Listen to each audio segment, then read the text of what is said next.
Usmani travels and tours اور رحمت مدینہ travels and tours کی جانب سے مشترکہ 42 افراد پر مشتمل عازمین عمرہ کا گروپ حرمین شریفین کے لیے روانہ۔ تفصیلات کے مطابق عثمانی ٹورز اینڈ ٹریولز اور رحمت مدینہ ٹریولز اینڈ ٹورز کی جانب سے ملتان انٹرنیشنل ایئرپورٹ سے عازمین عمرہ کا 45 رکنی گروپ حرمین شریفین کے لیے روانہ ہوا۔ قبل از روانگی عثمانی ٹورز اینڈ ٹریولز کے ذمہ دار اور بانی کاری عبدالستار عثمانی اور حافظ محمد حبیب فرقانی نے تمام عازمین عمرہ کو عمرہ ویزا اور ٹکٹس حوالے کرتے ہوئے مکمل کارروائی کی اور روانگی کے آداب بیان کیے۔ ساہیوال کے علماء کرام حضرت مولانا قاری عبدالجبار، حضرت مولانا قاری طاہر رحیمی اور حضرت مولانا قاری افتخار عارفی صاحب کی سرپرستی اور قیادت میں عازمین عمرہ کا قافلہ حرمین شریفین کے لیے روانہ ہوا۔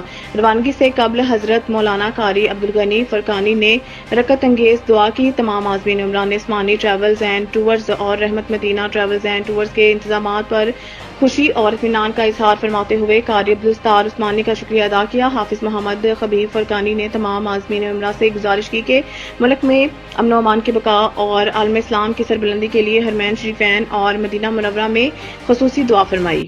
سے اتحاد انٹرپرائزز کے تعاون سے عثمانی ٹریول اینڈ ٹورز کا آج عمرہ گروپ 41 افراد پر مشتمل آج روانہ ہو رہا ہے ملتان ایئرپورٹ کی طرف سے۔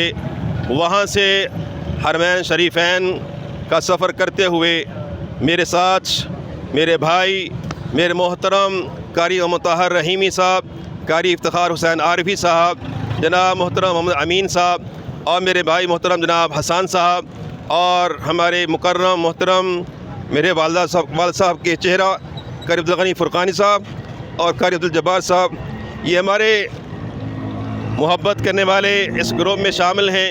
اور یہ بھی یاد کراتے جاؤں کہ ہمارے اس گروپ کے اندر عمرہ کمیٹی کے کافی افراد شامل ہیں جو آج عمرہ کے لیے عمرہ کمیٹی نکلنے پر مبارکباد کے مستحق بھی ہیں، آج میرے ساتھ جا رہے ہیں۔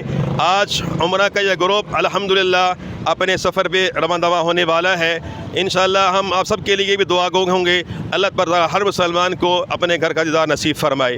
میں 2-3 منٹ کے لیے قاری طاہر رحیمی صاحب کو دعوت دوں گا کہ اپنے ملفوظات سے ہمیں متفق فرمائیں۔